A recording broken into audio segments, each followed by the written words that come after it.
warahmatullahi wabarakatuh. Saya akan menjelaskan perencanaan pembangunan. Perencanaan pembangunan adalah suatu proses perumusan alternatif atau keputusan-keputusan yang didasarkan pada data-data dan fakta yang akan digunakan sebagai bahan untuk melaksanakan suatu kegiatan atau rangkaian aktivitas. Adapun proses perencanaan pembangunan di tingkat pusat dan daerah, yaitu sistem perencanaan pembangunan menurut Undang-Undang Nomor 25 Tahun 2004. Sistem perencanaan pembangunan nasional adalah suatu kesatuan tata cara perencanaan pembangunan untuk menghasilkan rencana-rencana pembangunan dalam jangka panjang, jangka menengah, dan tahunan yang dilaksanakan oleh unsur penyelenggara negara dan masyarakat di tingkat pusat dan daerah. Menurut Peraturan Menteri Dalam Negeri tahun 2010 tentang pelaksanaan peraturan pemerintah nomor 8 tahun 2008 tentang tahapan, tata cara, penyusunan, pengendalian, dan evaluasi. Perencanaan pembangunan daerah menggunakan pendekatan, yaitu 1. Pendekatan teknokratis, 2. Partisipatif, 3. Pendekatan politis, 4. Pendekatan top-down dan bottom-up. Adapun pendekatan teknokratis menurut Permendagri Nomor 54 Tahun 2010, yaitu menggunakan metode dan kerangka berpikir ilmiah untuk mencapai tujuan dan sasaran pembangunan. Kemudian, pendekatan partisipatif. Dalam Permendagri Nomor 54 Tahun 2010 dikatakan bahwa pendekatan partisipatif dilaksanakan dengan melibatkan semua pemangku kepentingan. Adapun pendekatan politis, yaitu menurut Permendagri Nomor 54 Tahun 2010 bahwa program-program pembangunan yang ditawarkan masing-masing calon kepala daerah dan wakil kepala daerah yang terpilih saat kampanye dan disusun dalam kerangka perencanaan. Adapun pendekatan top-down dan bottom-up dalam perencanaan menurut Permendagri Nomor 54 Tahun 2010 dilaksanakan dalam jenjang pemerintahan, hasil proses atas bawah dan bawah atas diselenggarakan melalui musyawarah yang dilaksanakan baik di tingkat nasional, provinsi, kabupaten atau kota, dan kecamatan atau desa. Adapun 5 tujuan perencanaan pembangunan menurut Undang-Undang Nomor 25 Tahun 2004, yaitu 1. Mengkoordinasikan pelaku-pelaku pembangunan. 2. Mengintegrasikan pembangunan antara daerah, waktu, fungsi pemerintah yang berbeda atau pusat maupun daerah. 3. Menghubungkan dan menyelenggarakan penganggaran, pelaksanaan, dan pengawasan. 4. Mengoptimalkan partisipasi masyarakat. 5. Memanfaatkan sumber daya dengan baik. Bismillahirrahmanirrahim. Assalamualaikum warahmatullahi wabarakatuh. Perkenalkan, nama saya Esti Herianti dari kelompok 3. Rencana kerja memiliki rentang waktu selama 1 tahun. Rencana kerja terbagi atas 2 jenis. Yang pertama, rencana kerja kementerian atau lembaga. Yang kedua, rencana kerja satuan kerja perangkat daerah. Rencana pembangunan memiliki kandungan visi, misi, strategi, kebijakan, dan program. Di luar Undang-Undang Nomor 25 Tahun 2004, biasanya juga ada indikator ketercapaian untuk mengukur kesuksesan sebuah program. Penyusunan rencana pembangunan dibagi menjadi 2, yaitu yang pertama, penyusunan rencana pembangunan jangka panjang. Yang kedua, penyusunan rencana pembangunan jangka menengah. Adapun proses rencana pembangunan yaitu 1. Menyusun rencana akhir setelah mendapatkan masukan dari musrembang. Yang kedua, menetapkan rancangan melalui peraturan perundang-undangan. Yang ketiga, mengendalikan pelaksanaan rencana. Dan yang terakhir, mengevaluasi pelaksanaan rencana. Cukup sekian materi yang sempat saya bawakan. Kurang dan lebihnya mohon dimaafkan. Wassalamualaikum warahmatullahi wabarakatuh. Selanjutnya, perencanaan pembangunan di dalam Undang-Undang Nomor 25 Tahun 2004 terdiri dari 4 tahapan. Yang pertama adalah penyusunan rencana, yang kedua penetapan rencana, yang ketiga pengendalian pelaksanaan rencana, dan yang keempat adalah evaluasi pelaksanaan rencana. Keempat tahapan ini diselenggarakan secara berkelanjutan sehingga secara keseluruhan membentuk satu siklus perencanaan yang utuh. Tahap penyusunan rencana dilaksanakan untuk menghasilkan rancangan lengkap suatu rencana yang siap untuk ditetapkan yang terdiri dari 4 langkah. Langkah yang pertama adalah penyiapan rencana pembangunan yang bersifat teknokratik, menyeluruh dan terukur.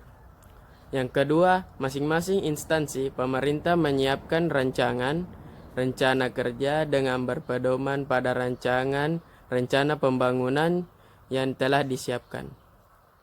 Langkah ketiga adalah melibatkan masyarakat, stakeholders, dan menyelaraskan rencana pembangunan yang dihasilkan masing-masing jenjang pemerintahan melalui musyawarah perencanaan pembangunan.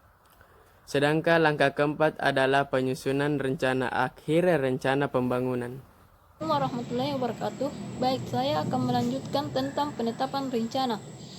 Penetapan rencana adalah menjadi produk hukum sehingga mengikat semua pihak untuk melaksanakannya. Menurut Undang-Undang, rencana pembangunan jangka panjang nasional atau daerah ditetapkan sebagai undang-undang atau peraturan daerah. Rencana pembangunan jangka menengah nasional atau daerah ditetapkan sebagai peraturan presiden atau kepala presiden. Dan rencana pembangunan tahunan nasional atau daerah ditetapkan sebagai peraturan presiden atau kepala presiden. Adapun pengendalian pelaksanaan rencana. Tujuan pengendalian pelaksanaan rencana pembangunan adalah untuk mencapai tujuan dan sasaran pembangunan yang tertuang dalam rencana melalui kegiatan-kegiatan koreksi dan penyesuaian selama pelaksanaan rencana tersebut oleh pimpinan kementerian atau lembaga dan satuan kerja perangkat daerah. Selanjutnya, Menteri atau Kepala Bapeda menghimpun dan menganalisis hasil pemantauan pelaksanaan rencana pembangunan dari masing-masing pimpinan kementerian atau lembaga dan satuan kerja perangkat daerah sesuai dengan tugas dan tanggung jawabnya. Adapun evaluasi pelaksanaan rencana. Evaluasi pelaksanaan rencana adalah bagian dari kegiatan perencanaan pembangunan yang secara sistematis mengumpulkan dan menganalisis data kinerja pembangunan. Evaluasi ini dilaksanakan berdasarkan indikator dan sasaran kinerja yang tercantum dalam dokumen rencana pembangunan. Indikator dan sasaran kinerja mencakup masukan, keluaran, hasil, manfaat, dan dampak dalam rangka perencanaan pembangunan. Setiap kementerian atau lembaga, baik pusat maupun daerah, berkewajiban untuk melaksanakan evaluasi kinerja pembangunan yang merupakan dan terkait dengan fungsi dan tanggung jawabnya. Assalamualaikum warahmatullahi wabarakatuh. Langsung saja dari saya akan membahas bagian B, yaitu lembaga yang terlibat dalam perencanaan pembangunan. Nah, definisi dari perencanaan pembangunan ialah suatu proses perumusan alternatif atau keputusan yang didasarkan pada data dan fakta yang akan digunakan sebagai bahan untuk melaksanakan suatu rangkaian kegiatan masyarakat. Dan lembaga yang terlibat dalam perencanaan pembangunan ialah 1. Badan Pertanahan Nasional atau disingkat BPN. Badan Pertanahan Nasional ialah lembaga pemerintah non-kementerian di Indonesia yang mempunyai tugas melaksanakan tugas pemerintahan di bidang pertanahan sesuai dengan ketentuan peraturan perundang-undangan. Dalam melaksanakan tugas Badan Pertanahan Nasional juga menyelenggarakan fungsinya: 1. Penyusunan dan penetapan kebijakan di bidang pertanahan. 2. Perumusan dan pelaksanaan kebijakan di bidang survei, pengukuran dan pemetaan. 3. Perumusan dan pelaksanaan kebijakan di bidang penetapan hak tanah, pendaftaran tanah, dan pemberdayaan masyarakat. 4. Perumusan dan pelaksanaan kebijakan di bidang pengaturan, pemetaan, dan pengendalian kebijakan pertanahan. 5. Perumusan dan pelaksanaan kebijakan di bidang pengadaan tanah. 6. Perumusan dan pelaksanaan kebijakan di bidang pengendalian dan penanganan sengketa. 7. Pengawasan atas pelaksanaan tugas di lingkungan Badan Pertanahan Nasional. 8. Pelaksanaan koordinasi tugas, pembinaan, dan pemberian dukungan administrasi kepada seluruh unit organisasi di lingkungan Badan Pertanahan Nasional. 9. Pelaksanaan pengelolaan data, informasi lahan petani, dan bidang pertanahan. 10. Pelaksanaan penelitian dan pengembangan di bidang pertanahan. 11. Pelaksanaan pengembangan sumber daya manusia di bidang pertanahan. Nah, dan salah satu bentuk pelayanan Badan Pertanahan Nasional kepada masyarakat terkait dengan perumahan ialah pemberian sertifikat hak atas kepemilikan tanah masyarakat dan kontribusi lain dari BPN dalam pemenuhan kebutuhan bagi masyarakat adalah komputerisasi pelayanan kantor pertana yang dirintis melalui proyek Land Office Computerization dan pembangunan sistem informasi dan manajemen pertanahan nasional yang dihubungkan dengan e-government, e-payment, dan e-procurement. Dan saat ini sudah 41 kantor pertanahan yang difasilitasi komputer, yakni Sumatera 8 kantor, Bali 1 kantor, Jawa 28 kantor, Kalimantan 2 kantor, Sulawesi 1 kantor, dan Nusa Tenggara 1 kantor. Jadi cukup sekian dari saya. Wassalamualaikum warahmatullahi wabarakatuh. Direktorat Jenderal Pajak mempunyai kontribusi penting dalam pemenuhan kebutuhan rumah bagi MBR dengan cara memberikan fasilitas pembebasan pajak terkait dengan pembangunan dan pemilikan RSH. Pajak-pajak yang terkait dengan pembangunan dan pemilikan rumah adalah PPN, PBB, dan BPHTB. A. Penghasilan atau PPH. Dasar hukum pengenaan pajak penghasilan adalah PP nomor 48 tahun 1994 tentang pembayaran pajak penghasilan atas penghasilan dari pengalihan hak atas tanah atau bangunan. PP nomor 131 tahun 2000 tentang penghasilan atas bunga deposito dan tabungan. B. Pajak pertambahan nilai atau PPN. Dasar hukum PPN adalah Undang-Undang PPN nomor 8 tahun 1983 dan Undang-Undang nomor 18 tahun 2000. PP nomor 146 tahun 2000 tentang penyerahan BKP tertentu dan atau penyerahan JKP tertentu, dan Undang-Undang nomor 38 tahun 2003. Pajak bumi dan bangunan atau PBB. Dasar hukum PBB adalah Undang-Undang nomor 12 tahun 1985 tentang PBB. Pasal 19 ayat 2 bahwa mengenai pengurangan sebagaimana dimaksud dalam ayat 1 tersebut diatur oleh Menko. D. Bea perolehan hak atas tanah dan bangunan atau BPHTB. Dasar hukum BPHTB adalah Undang-Undang nomor 20 tahun 2000 tentang BPHTB. Pasal 20 ayat 1 huruf A bahwa atas permohonan WK Menko dapat memberikan pengurangan BPHTB yang memenuhi syarat-syarat tertentu. Kementerian Dalam Negeri yang disingkat Kemendagri. Kementerian ini tidak bisa dibubarkan oleh Presiden atau diubah oleh presiden karena secara eksplisit telah ada dalam Undang-Undang Dasar 1945. Kementerian Dalam Negeri dipimpin oleh Menteri Dalam Negeri atau Mendagri. Pada awal zaman Hindia Belanda sampai tahun 1942, Kementerian Dalam Negeri disebut Departemen Pan Binalans Bastur.